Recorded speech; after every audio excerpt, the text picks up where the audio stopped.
Hello guys, welcome back to another new mini vlog. তো আজকে আমরা বানাবো একটা নিউ ডাল দিয়ে কচুরি। তো এই কচুরিগুলো কিভাবে করলাম চলো দেখে নেওয়া যাক। ফার্স্টেই মৌরিটা শুকনো কড়াইয়ে ভেজে মিক্সারের সাহায্যে গ্রাইন্ড করে নেব।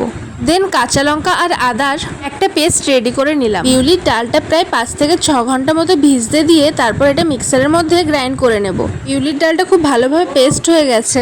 দেন পরিমাণ মতো ময়দা নিয়ে তার মধ্যে মৌরির গুঁড়ো, আদা লঙ্কার পেস্ট, পরিমাণ মতো নুন আর চিনি, বেটে রাখা বিউলির ডাল, পরিমাণ মতো তেল, এই সব কিছু দিয়ে ময়দাটা ভালো করে মেখে নেব।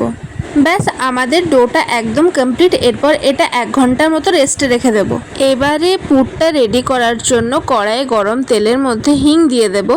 দেন মৌরি গুঁড়ো, আদা লঙ্কার পেস্ট, বেটে রাখা বিউলির ডাল দিয়ে কড়াইয়ের মধ্যে ভালো করে ডালটা নেড়ে নেব।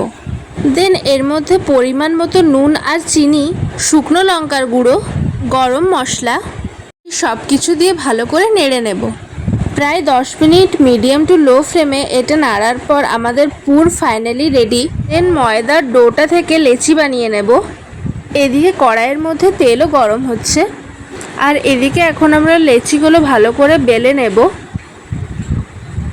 কড়াইয়ে তেল একদম গরম হয়ে গেছে। তো এরপরে কচুরিগুলো তেলের মধ্যে ছেড়ে দেব।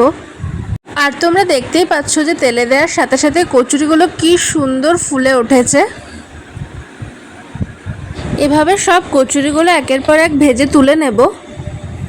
ফাইনালি আমাদের গরম গরম বিউলির ডালের কচুরি একদম রেডি। আমরা এই কচুরিগুলো ঘুগনি দিয়ে খেয়েছিলাম। খেতে তো দারুণ লাগছিল আর কচুরিগুলো প্রচণ্ড সফট ছিল। তোমরাও এটা বাড়িতে ট্রাই করে খেতে পারো। তো এটাই ছিল আজকে বিউলির ডালের কচুরির রেসিপি। দেখা হচ্ছে আবার পরের মিনি ভ্লগে। তো টাটা।